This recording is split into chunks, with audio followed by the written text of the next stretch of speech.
Today we're going to talk about mastering the creature. Mastering the creature. What is mastering the creature? Is a system. It is a mechanism. It is an automatum you set up. God created the heavens and the earth within 7 days. Within those 6 days, he set up creatures, systems, automations. Even the waters was a system, an automation of creatures. He set up and divided the stars, light and darkness. He divided the expanses for the heavens and the earth. He divided the waters above the expanse and from the waters below the expanse. He called forth and caused the earth to emerge from the waters. He said that let there be light. And there was. He caused grass and vegetation to emerge. This was a system, a automation, a creature. He caused living creatures and wild beasts and sea creatures within the sea. And living creatures on the earth and creatures within the sky. You set up these systems, these creatures, these automations. They run automatically and they have within them a mystery. They exert his divine authority. They exert his purpose, his mysteries, his divine will. And it automatically continues on for eons within the DNA, the structure of these automatons and these systems within these living creatures. You see. And then firstly, because the first shall be last and last shall be first, lastly he created the human. The human. And after the human, the summation of his creation, he rested upon that living altar. You see, what is the craft? What is the system? What is your obsession? What is something that you are working upon that you can utilize as a creature automation? It is something that works for you, so you can rest. You see, and God rests upon the living creatures, in between the living creatures above the expanse. You see, so we're looking at, in this context, this deity called Varuna. Varuna, so similar to Vahana, which is the vehicle. This equivalent of cherubim in Judaism is within Hinduism, the Vahana. But this deity, this entity called Varuna, see, it's the attributes of God. You understand, within Hinduism, they have tokenized, individualized the attributes of God and make them into deities, though they may be fallen creatures, fallen entities, fallen angels. They have tokenized the attributes of God because God works within creation. And he's the one that's doing all these things. From the rain that's falling upon the earth, the dew upon the grass, from the waters condensating. He is the one that causes all things in the harvest. He's the one that causes and brings wealth and prosperity. He's the one that causes fertility. He's the one that causes all these things. He's the one that causes devastation and disaster. He allows it. God creates good and evil. He is the one behind all these things. You see. So we have this entity within Hinduism called Varuna. It is within Hinduism. He is the one over the sky and over the sea. And it's understanding to believe that these two are one, because he separated the waters from above from the waters below. They are parallels of each other. So it will be understandably that the one that is the God, the one that has mastered the sky, is also mastered the sea. You see. Now, If you look at that, Lucifer and Satan, he started off as a serpent and it became a dragon.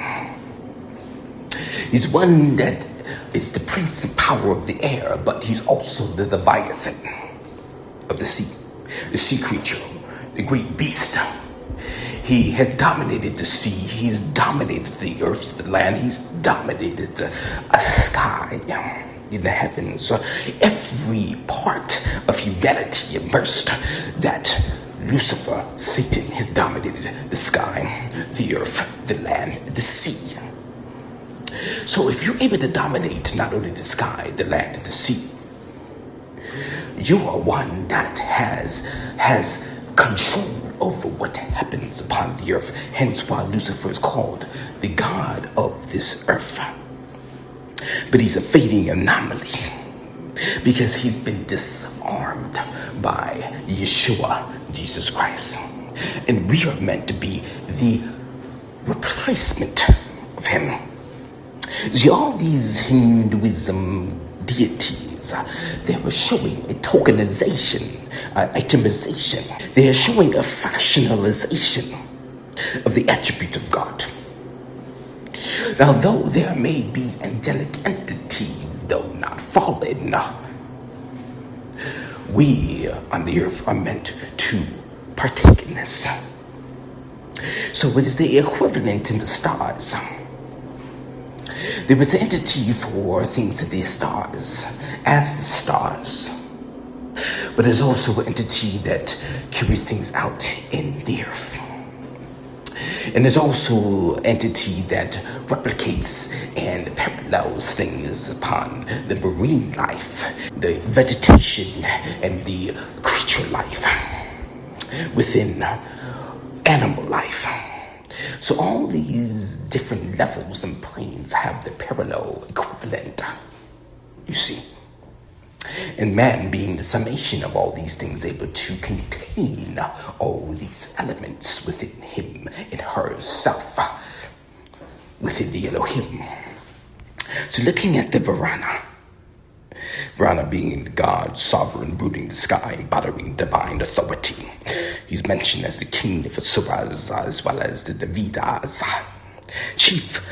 Serving as chief as a Adichas, as we mentioned in the previous video, that Adichas are 12 in number, parallel with the 12 sons of Israel. This Varuna is chief of the Adichas, chief of the sons. So he rules and maintains truth in the cosmic moral order. Omniscient, ethical judge, with the stars symbolizing his watchful eyes as spies. What does the cherubim have? Cherubim are covered with eyes within and without, omniscient, all throughout the earth, riding upon the wings of the wind, seeing everything at will, at the direction of the Holy Spirit. You see? So, when you're able to master the creature, this is a system of automation. This is a mechanism. What is the obsession that you have? What is your destiny, your purpose? Have you mastered that? When you master that, that is an altar that you built, you raised up, God rests upon it. Like he did on the seventh day of creation. He rests upon it and beautifies it and makes it of himself. Now, whether he comes down to rest upon it, it may come as the angelic entity, spirit, the seven spirits of God. The spirit of wisdom and understanding comes by knowledge and the fear of the Lord. And the spirit of the Lord, he comes to rest upon it. It could be some type of angelic entity that rests upon your altar that you built. This is mastering the creature. The creature that you build. The creature that you craft. What is the creature that you craft? This obsession, this is your destiny, your purpose. This creature that you craft, God rests upon it, raises it up, and blesses it, breathes upon it, and it has a flourishing element upon the earth, and when it becomes to multiply and be blessed and dominate upon the earth. This is these Vahanas in which you're able to have dominance and control over the elements of the earth because you mastered the creature. We'll talk about this in future videos. But understand the element of mastering creature. Have you mastered the creature that you possess, the creature that is your destiny and purpose, that which you put your hands and mind to? Have you mastered the creature for God to rest upon and bless? Hope you enjoyed this video. Like and subscribe, and I'll see you in the next one.